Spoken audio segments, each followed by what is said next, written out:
Welcome back to The Explainer. Today, we're diving headfirst into a really fascinating rabbit hole, and it all started with a single tweet back in November 2022. A guy named Juan Babous posted a picture of a simple, reusable McDonald's fry box from France. Now, that sounds pretty mundane, right? Well, that picture went incredibly viral, like so viral that it even caught the attention of the French president Emmanuel Macron, who actually retweeted it. The really sleek design of this everyday dishware just sparked this massive global conversation. So today, we're going to unpack the surprising stories hidden within this seemingly simple red container. The core mystery we need to figure out is this. How exactly did a fast food container become a sleek, internet-breaking design icon? And honestly, perhaps more importantly, why is this happening exclusively in France? To understand why people were marveling at a French fry basket, literally looking at it as if it were some high-end piece of tech, we can't just look at the design itself. We actually have to zoom way out. We need to look at the deeply unique and frankly initially very hostile relationship that France has with the American fast food giant. Section 1. The French fast food resistance. When American fast food arrived in full force in the 1990s, it seemed like an incredibly poor cultural match for a country famous for its fine dining, cozy bistros, and Michelin stars. France fiercely rejected it. Let's just look at this insanely rocky start. In 1992, McDonald's launched a poster campaign showing the absolute superstar French chef, Paul Bocuse, secretly dreaming about a Big Mac. Well, the chef was furious. He called it an intolerable insult to world cuisine and immediately sued them for $2.7 million. Then, fast forward to 1997, 70 to 80 of the country's top chefs took out this massive ad in France's biggest newspaper, declaring the arrival of McDonald's to be absolutely preposterous. But the absolute peak of this resistance happened in 1999. In retaliation against the U.S. tariffs on French Roquefort cheese and the importing of hormone-induced beef, a French activist and sheep farmer named José Bové led a horde that utterly demolished a half-built McDonald's in the town of Millau. Bové became a national hero overnight, rode this huge anti-globalization wave to write a best-selling book, and actually ended up running for president. Section 2. How McDo adapted. So here is the really crucial point. Despite these massive, highly public protests and the literal dismantling of their restaurants, McDonald's didn't just survive in France, they completely morphed. They evolved into this highly profitable, unique cultural institution that locals know as McDo. McDonald's basically realized that French customers were drastically different from American ones. In the US, the whole model relies on the golden arches calling you from afar to a drive-thru, right? It's about 70% takeout, it's quick, solitary visits, and the interiors are intentionally designed to be just a little bit uncomfortable to maximize customer turnover. But in France, sitting down for a meal is an absolute cornerstone of the culture. 70% of French customers were dropping in during regular lunch and dinner hours.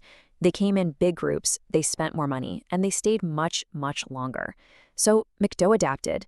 They designed these sleek, modern, comfortable interiors with cozy corners for groups.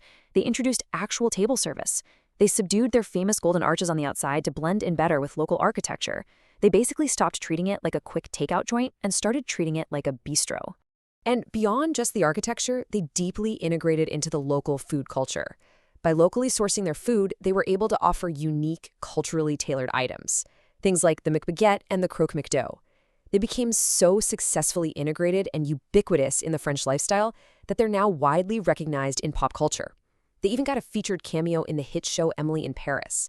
Honestly, McDo is practically a French institution at this point. Okay, I absolutely love this surprising fact because it perfectly captures just how elevated McDonald's quality has become. Take this actual quote from an angry Londoner on TripAdvisor. They were reviewing La Durée, which is one of the most famous high-end luxury pastry shops in Paris. They complained that the expensive macarons tasted exactly the same as the ones sold at the McDonald's across the road.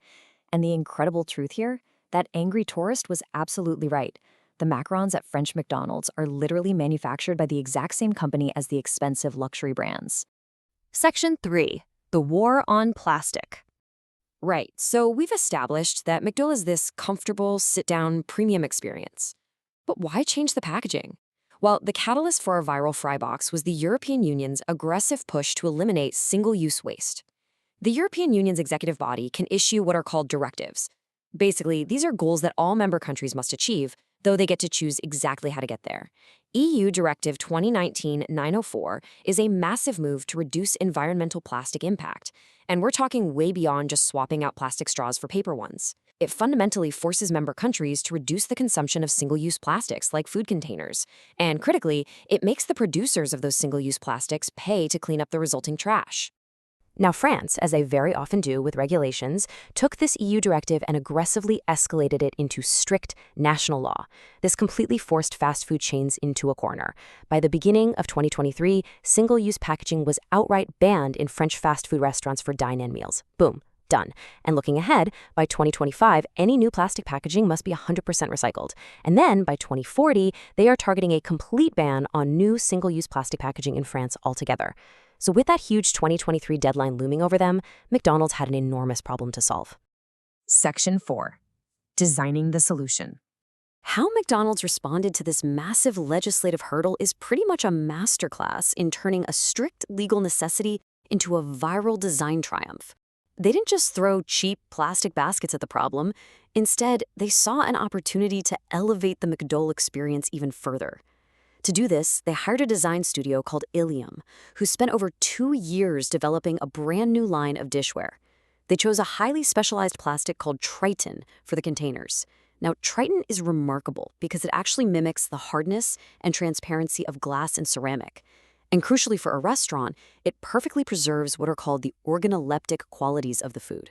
That's a fancy way of saying the taste, the sight, and the smell of the fries and burgers remain exactly as they should be, without tasting like a cheap plastic tub.